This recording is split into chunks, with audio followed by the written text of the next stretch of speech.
Guys, welcome back to my channel. Don't forget to like, subscribe, comment, and do the good things. Guys, today we're gonna be talking about MACG versus Minnie Dlamini and where it started, the breakdown, everything that you need to know. So MACG and Minnie Dlamini started their beef in 2019 after Minnie Dlamini got married to Quinton Jones.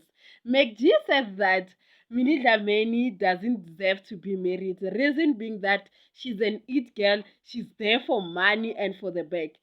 MACG was proven partially right because if you know about the divorce of Minnie Dlamini and Quinton Jones, I think Minnie Dlamini is still paying for spousal maintenance, but there were some infidelity accusations. We don't know for sure, right? So MACG was proven right that Minnie Dlamini cannot handle the marriage because there was a divorce. Again, then we move forward. Minnie Dlamini accused MACG of rape, saying that MACG might have, done or can do something like that. And then MACG did nothing, didn't say anything. Minnie Dlamini got divorced, and then MACG commented again saying that he knew it was not gonna last.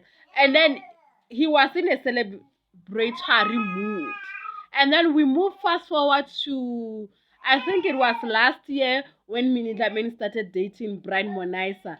And then MACG said again, Minnie Dlamini is there for the money. Minnie Dlamini said nothing.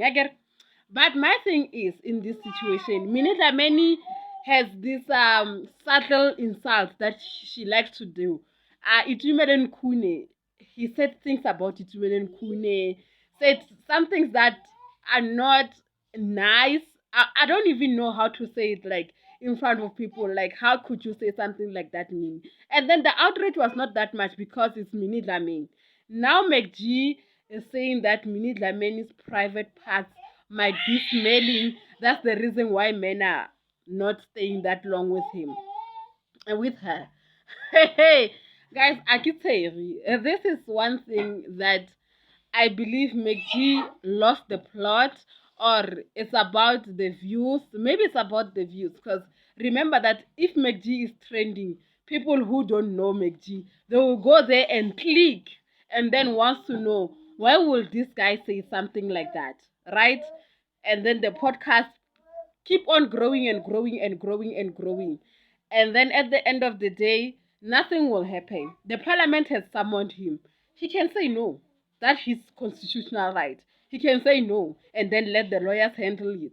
And then if the lawyers were to handle it, he can open a counter case against Minnie Dlamini, of which, because Minnie Dlamini also know that she's not innocent in this case, she's not saying anything. I don't like what MACG has said, but at the same time, why is our government wasting money on Minnie Dlamini? Minnie Dlamini can afford to sue MACG on her own without the help of the government. Minnie Dlamini can afford to even have a private litigation. But now they say they associate this with GBV. Guys, this is not GBV. Let's not. GBV is what happened to Kwekwe. GBV is what happened to Cheryl Zondi, Unweno Mrocha, and those guys, they have experienced GBV. What Minnie Dlamini is experiencing now is crime in Yura. The dignity of a woman. MACG has violated Minnie Dlamini's right to dignity, not GBV. Now they're saying GBV starts there. Bruh, online, what more can he do? Because even MACG doesn't attend this thing, the celebrity event. He said that he feel like there's a fake love. What can he do? Those are derogatory statements. What MACG did was to insult Minnie Dlamini. It has nothing to do with GBV. There was no violence. Online GBV, what? Why is our government wasting money on Minnie Dlamini? Because ke ngwana wa Mamang Dlamini who used to work and then they went to private school, and then now we have to, for Mom Little Miss say kila tshwara Nelson Mandela a le 3 years, now we have to suffer because of Minnie Dlamini. We need to be honest and just Focus on the important thing. Why the outrage is so much, and then when it comes to case of Cwetwe, Naring minister, deputy minister, na khumuji, na sabuleli. Case of Unonom Rachwan, nothing. Shiril Zondo, now Omotosho is flying back to Nigeria. Ah, man.